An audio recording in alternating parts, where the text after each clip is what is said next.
এটি এমন একটি রোবট যার সাহায্যে ঘাস কাটা যায়। ঘাস কাটার সময় রোবটটি একটি পাথরকে আঘাত করে, যে পাথর সোজা জানালা দিয়ে মেয়েটির কোমরে লাগে। মেয়েটি মনে করে হয়তো রোবট ভুল করে তার দিকে পাথর মেরেছে, কিন্তু আসল ঘটনা ছিল সম্পূর্ণ উল্টো। রাতে টিভি দেখার পর মেয়েটি যখন ঘুমাতে যায়, তার কিছুক্ষণ পর তাদের বাসায় হঠাৎ আগুন লাগে। বাসার সবাই সঠিক সময় বুঝতে পারে, যার কারণে তারা বেঁচে যায়। পরের দিন মেয়েটি যখন বাসায় ছিল, তখনই সে তাদের বাড়িতে অদ্ভুত শব্দ শুনতে পায়, যার কারণে মেয়েটি বাড়ির ভিতরে প্রবেশ করে এবং সেখানে কাউকে দেখতে না পেয়ে মেয়েটি ধীরে ধীরে সামনে আগায়। হঠাৎ তার সামনে এআই দ্বারা চালিত রোবটটি আসলে সেই অদ্ভুত শব্দ রোবটটি করতেছিল। রোবটটি মহিলাকে বলে, তুমি কি আমাকে আলু আনতে সাহায্য করবে? যা শুনে মহিলাটি অবাক হয়, কারণ রোবটটি নিজেও সব কাজ করতে পারে। রোবট বলে আলু অনেক উপরে। যা শুনে মহিলাটি আলু নেওয়ার জন্য রুমে প্রবেশ করে। প্রবেশ করতে রোবট বাইরে থেকে দরজা লাগিয়ে দেয়, যার কারণে ভিতরে লাল লাইট জ্বলে এবং সেখানে অক্সিজেনের পরিমাণ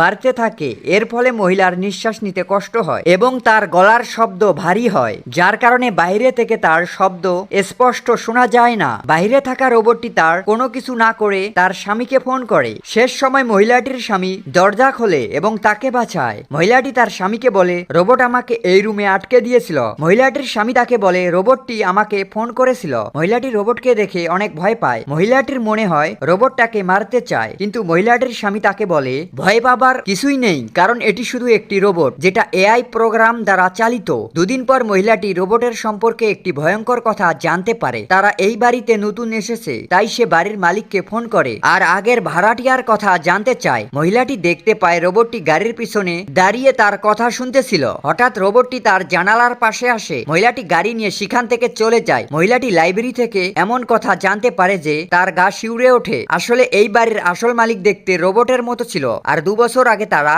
গাড়ি দুর্ঘটনায় মারা যায়। মহিলাটি মনে করে রোবটের ভিতরে আগের মালিকের আত্মা আছে, তাই সে বাসায় এসে তাদের রুমে থাকা মনিটর কাপড় দিয়ে ঢেকে দেয়। সে তার স্বামীকে বলে এই রোবটের মধ্যে সমস্যা আছে, আর রোবট ইচ্ছা করেই তার উপরে আক্রমণ করে। মহিলাটি আরো বলে বাসায় আগুন লাগার পেছনেও রোবটের হাত আছে। মহিলাটির কথা তার স্বামী বিশ্বাস করে না, কারণ লোকটি মনে করে এই রোবট শুধু এআই দ্বারা চলে। লোকটিকে বিশ্বাস করানোর জন্য মহিলাটি তাকে বাড়ির পাশে থাকা কবরস্থানে নিয়ে যায় এবং আগের মালিকের কবর দেখায়। তাদের ঘটনা খুলে বলে। লোকটি মনে করে মহিলাটির বোন মারা যাবার কারণে তার মাথায় সমস্যা হয়েছে, তাই সে মহিলার কথা বিশ্বাস করে না। আসলে মহিলাটির বোন ছিল একজন মানসিক রোগী। রাতে মহিলাটি গোসল করার সময় রোবট সেখানে আসে, যা দেখে মহিলাটি চমকে ওঠে। রোবট মহিলাটিকে আজব আজব কথা বলে। রোবট মহিলাটিকে বাথরুমে আটকে দেয়। মহিলাটির চিৎকার শুনে তার স্বামী সেখানে আসে, তাকে বলে রোবটটি বন্ধ করে দেবার জন্য। তখনই তার ছেলে সেখানে আসে আর নিজের মায়ের কথা শুনে